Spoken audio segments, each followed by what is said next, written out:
YSR Films Yuvan Shankar Raja தயாரிப்பில் Rio Raj நடிக்கும் sweet heart March 14 முதல் திரையரங்குகளில். ஆச்சி பாதாம் ட்ரிங்க். ஆச்சி பாதாம் ட்ரிங்க் ஒன்னு வாங்குனா ஒன்னு ஃப்ரீ. பேரண்ட்ஸ் நிறைய மாற்றிக்கணும் அப்படின்ற கவுன்சிலிங் வந்துட்டுருக்கோ. இப்போ ஸ்கூல் சார்ந்த விஷயங்களும் நிறைய அஃபெக்ட் ஆகி அதில் பாதிக்கப்பட்டு கவுன்சிலிங்க்கு பேரண்ட்ஸ் கூப்பிட்டுட்டு வராங்க. நம்ம சொல்லிக்கிறோம், நம்ம 2K கிட்ஸ் 2.5K கிட்ஸ்லாம் ஏதோ சொல்கிறோம். இன்னமும் நம்மளோட எண்ணங்கள்லாம் அதெல்லாம் மாறவே கிடையாது. இந்த காலம் மட்டும்தான் மாறுது. இந்த வயசில் குழந்தைங்கிட்ட அந்த பாகுபாடு இருக்காது. நீ படிக்கிறவன், நான் படிக்காதவன், நம்ம ஃப்ரெண்ட்ஸாக இருக்கக்கூடாதுன்ற அந்த ஒரு பிரிவினை இல்லை. அவங்க எல்லாம் நார்மலாக தான் இருக்கிறாங்க. நம்ம தான் ஆமாம், இது சொல்கிறேன். எனக்கு எவ்ரிடே நான் காலையில் ஏந்திரிக்கும் போது இந்த மாதிரி டீச்சர்ஸ் என்னை டிமோட்டிவேட் பண்ணி பேசுகிறாங்களே, எனக்கு அந்த தாட்டு தான் வருது. அப்போ ஐ ஃபீல் லைக் எதுக்குடா நம்ம இருக்கிறோம். ஒரு 5th ஸ்டாண்டர்ட் படிக்கிற பையன் பேசுகிற பேச்சு அது. எந்த அளவுக்கு பேரண்ட்ஸோட இது ப்ளே ரொம்ப முக்கியமாக ஒரு குழந்தை வளர்ப்பில் டீச்சர்ஸும் அந்த ஈக்குவலாக பண்ணுறாங்க. மோட்டிவேஷன் போயிடுச்சு அந்த பசங்களுக்குன்னா எல்லாமே காலி.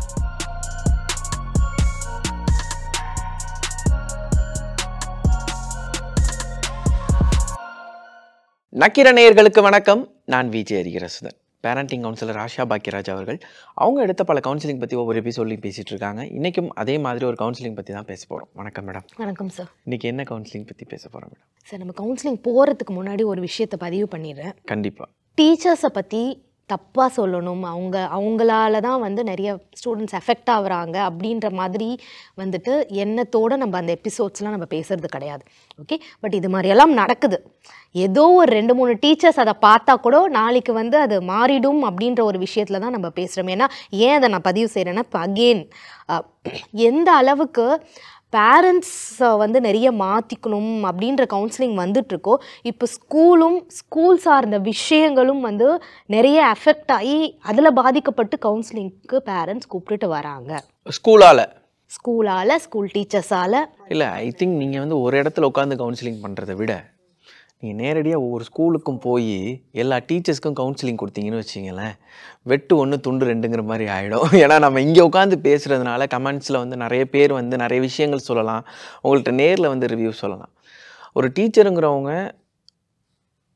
எல்லா குழந்தைகளுக்கும் சமமான ஒருத்தர் தான்.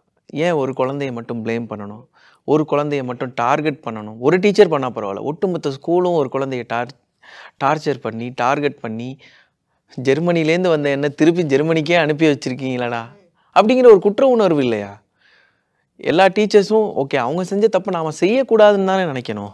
ஆமாம், கரெக்ட் சார். நிறைய டீச்சர்ஸ் நல்லதும் செய்கிறாங்க. இப்போ பேரண்ட்ஸ்லாம் எப்படி தெரியுமா சார் ஸ்கூல் தேட ஆரம்பிச்சிட்டாங்க? டீச்சர்ஸை முதல்ல புரிஞ்சுக்கிறாங்க. இப்போ என்கிட்ட பேசும்போது கூட அந்த அனாலிசிஸ் எடுத்தோம் அப்படின்னா, டீச்சர்ஸ் எப்படி இருக்கிறாங்க, டீச்சர்ஸ் என்ன பண்ணுறாங்க, ஏது பண்ணுறாங்க, நம்ம பேசி பார்த்து மற்ற பேரண்ட்ஸ் கிட்டலாம் டிஸ்கஸ் பண்ணிட்டு தான் ஸ்கூல் அட்மிஷனே போகிறாங்க. ஓகே, இந்த சினாரியோ 5th ஸ்டாண்டர்ட் பையன்.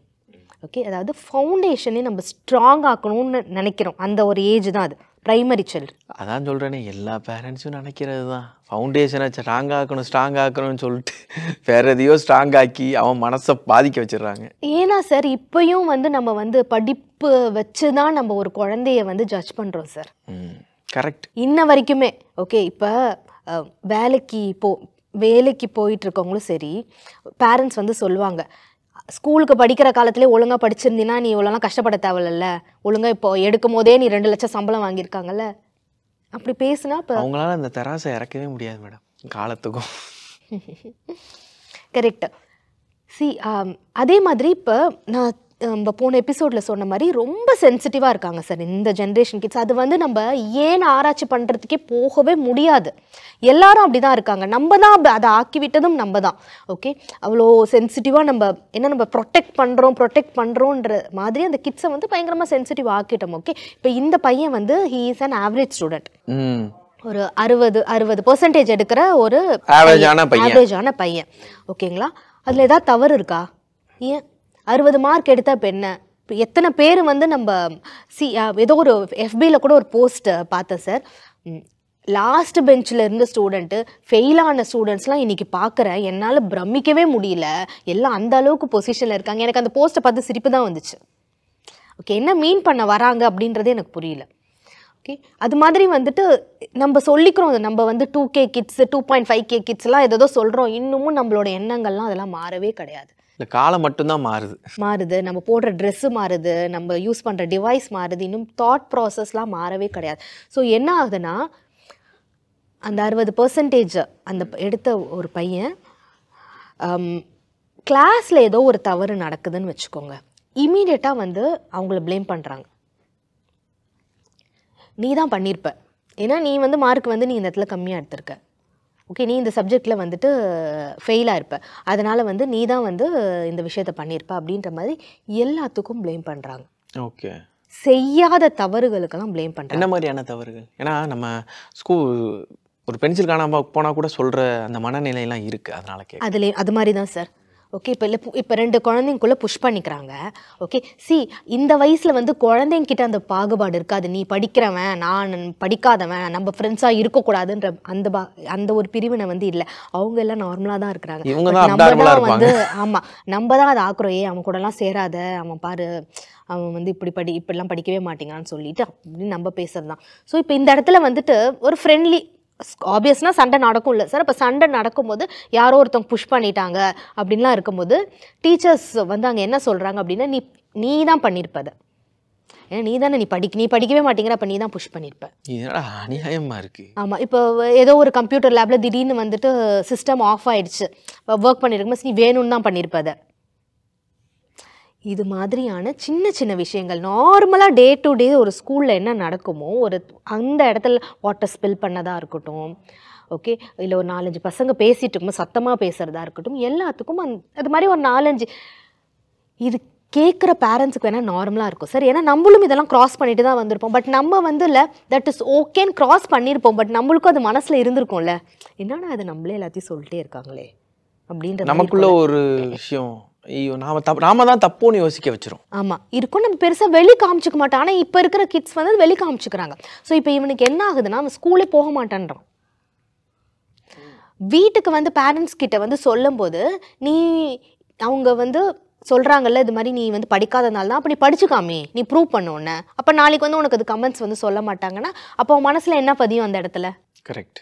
எனக்கு ஸ்கூலும் வேணாம், எனக்கு இந்த பேரண்ட்ஸும் வேணாம், எனக்கு இந்த வீடும் பிடிக்கல, என்னை வந்து எல்லாருமே இப்படி தான் பேசிகிட்டு இருக்காங்க, எனக்கு ஒரு டீமோட்டிவேட்டடாக இருக்குது. இன்னொரு விஷயம் அந்த பையன் சொன்னான் சார், இது எல்லாருக்குமே, இப்போ நமக்கும் உங்களுக்கு எனக்கு எல்லாருக்குமே இது நடக்கும். நம்மளுக்கு முன்னால் வந்து ஒரு பேடாக ஒரு இன்சிடென்ட் நடக்குதுன்னு வச்சுக்கோங்க, இல்லை வந்து யார்கிட்டயோ நம்ம திட்டு வாங்கியிருப்போம், ஒரு பேட் ஃபீட்பேக் ஏதோ ஒன்று நடந்திருக்குன்னா, நம்ம காலையில் ஏந்திரிக்கும் போது நம்மளுக்கு அந்த தாட்டு தான் வரும் ஃபஸ்ட்டு.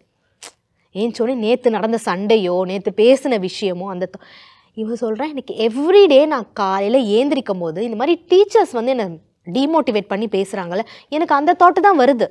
அப்போ ஐ ஃபீல் லைக் எதுக்குடா நம்ம இருக்கிறோம், ஒரு 5th ஸ்டாண்டர்ட் படிக்கிற பையன் பேசுகிற பேச்சா அது? அப்போ இது எங்கே கரெக்ட் பண்ணணும்?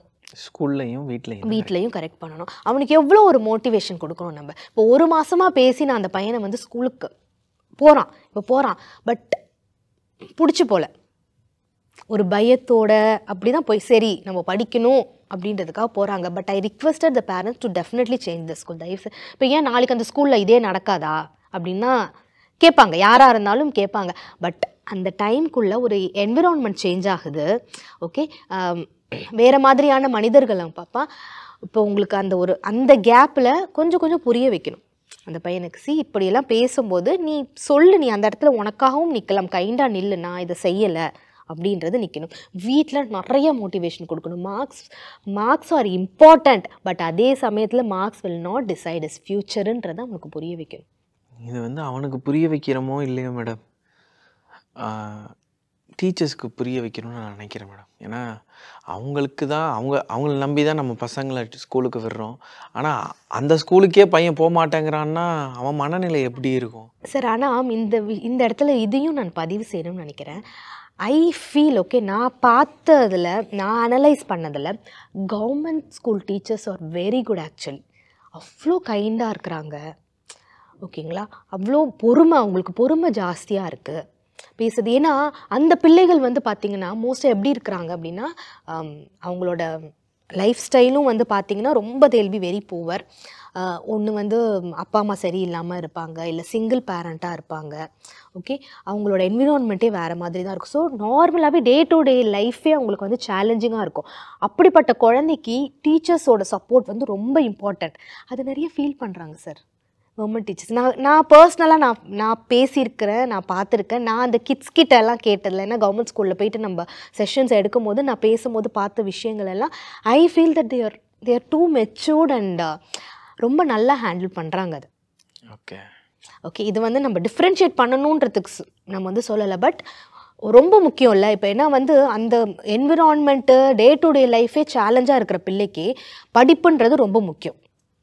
ஓகே, படிப்பை விட நாலேஜ்ன்றது ரொம்ப முக்கியம்.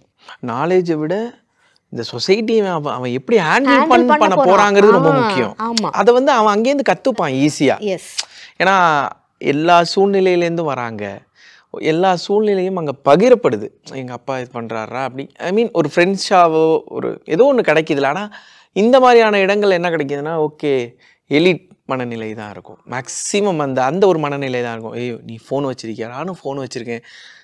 தட் இந்த மாதிரியான விஷயங்கள் வந்து அவன் எப்படி அவங்கள கொண்டு போகணும்னு ஒன்று இருக்குல்ல. இப்போ வந்து நம்ம ஸ்டூடெண்ட்ஸை வந்து அடித்து திருத்தின அந்த காலமே வந்துட்டு நல்லா இருக்குன்னு இப்போ நிறைய பேரண்ட்ஸ் வந்து அதுவே பொற்காலம் நினைக்கிறாங்களா? ஆமாம். see it is not like அடிச்சு அப்படி கிடையாது. பொறுமையாக இருந்திருப்பாங்க. நம்மளும் இது மாதிரியான விஷயங்கள் டேண்ட்ரம்ஸ் நிறைய இருந்திருக்கும். ஓகே, அதை பொறுமையாக இருந்து அதை ஹேண்டில் பண்ணியிருப்பாங்க. இப்போ நான் வந்து நிறைய இடத்துல சொல்லுவேன் சார், எனக்கு இப்படி இருந்து பேசுகிற அந்த கான்ஃபிடென்ட் வந்து வந்தது வந்து எங்கேருந்து ஆரம்பிச்சிருக்கோன்னா ஸ்கூல்லேருந்து ஆரம்பிச்சிருக்கேன். எனக்கு ஏன்னா ஸ்கூலில் வந்து நான் இப்போ யோசிக்கும் போது நான் அந்த பப்ளிக் ஸ்பீக்கிங்காக இருக்கட்டும் எனக்கு அந்த அளவுக்கு என்கரேஜ் பண்ணியிருக்காங்க. இல்லை என்னையும் அப்படிதான். கண்டிப்பாக என்ன வந்து உமா மிஸ் அப்படிங்கிற ஒரு மிஸ் வந்து என்னை நாடகத்தில் ஏற்றலைன்னா நான் வந்து அடுத்தடுத்து எதுலேயுமே பண்ணிட மாட்டேன். ஆக்சுவலாக அந்த மிஸ் இப்போ உயிரோட இல்லை, இருந்தாலும் என்ன ஃபஸ்ட்டு ஸ்டேஜ் ஏற்றுனது அவங்க தான். ஒரு எனக்கு இப்போ வரைக்கும் ஞாபகம் இருக்குது. ஒரு காவலாளி வேஷம் போட்டு நான் ஏறினேன்னா அவங்க தான் முக்கிய காரணம். ஓகே, நானும் கவர்மெண்ட் ஸ்கூல் தான். சரி, அதுதான் சார் நம்ம அப்படி சொல்கிறோம்ல. இப்போ இந்த ஜென்ரேஷன் கிட்ஸை கூப்பிட்டு பேசி பாருங்களேன். டீச்சர்னாலே பயப்படுறாங்களா? இத்தனைக்கும் அடிக்கிறது இல்லை, திட்டுறது இல்லை. ஓகே, இப்போ என் பையன்லாம் வந்துட்டு அவனுக்கு எல்கேஜிலேருந்து எடுத்த மேம் வந்து வேறு ஸ்கூல் போயிட்டாங்கன்ட்டு அழுகுறாங்க. ஏன்னா தே நோ எல்லா பிள்ளைகளுமே பாசத்துக்கு ஏங்குற ஒரு பிள்ளைகளாக தான் இருப்பாங்க. ஓகே, அவங்கள வந்து நம்ம முடிஞ்ச அளவுக்கு கைண்டாக ரொம்ப ஒரு லைஃப் ஸ்கில்ஸை நிறையா டீச் பண்ணுறவங்களா வந்துட்டு கொண்டு போனால் நல்லாயிருக்கும் அப்படின்றது தான் ரொம்ப முக்கியம். அண்ட் எந்த அளவுக்கு பேரண்ட்ஸோட இது வந்து ப்ளே வந்து ரொம்ப முக்கியமாக ஒரு குழந்தை வளர்ப்பில் டீச்சர்ஸும் அந்த ஈக்குவலாக பண்ணுறாங்க. மோட்டிவேஷன் போயிடுச்சு அந்த பசங்களுக்குன்னா எல்லாமே காலி. ஒரு டீச்சர் வந்து வீட்டில் ஒரு குழந்தைய தான் வளர்க்குறாங்க, ஆனால் ஸ்கூலில் பல குழந்தைகளை வளர்க்குறாங்க. அவங்களோட ரெஸ்பான்சிபிலிட்டி தான் ஜாஸ்தி. ஒரு அம்மாவை விட பல மடங்கு அவங்களுக்கு பொறுப்பு அதிகம். அவங்களே இப்படி பண்ண வேணாம், பண்ணக்கூடாதுன்னு தான் நினைக்கிறோமே தவிர டீச்சர்ஸ் கெட்டவங்கன்னு நாங்கள் சொல்லலை.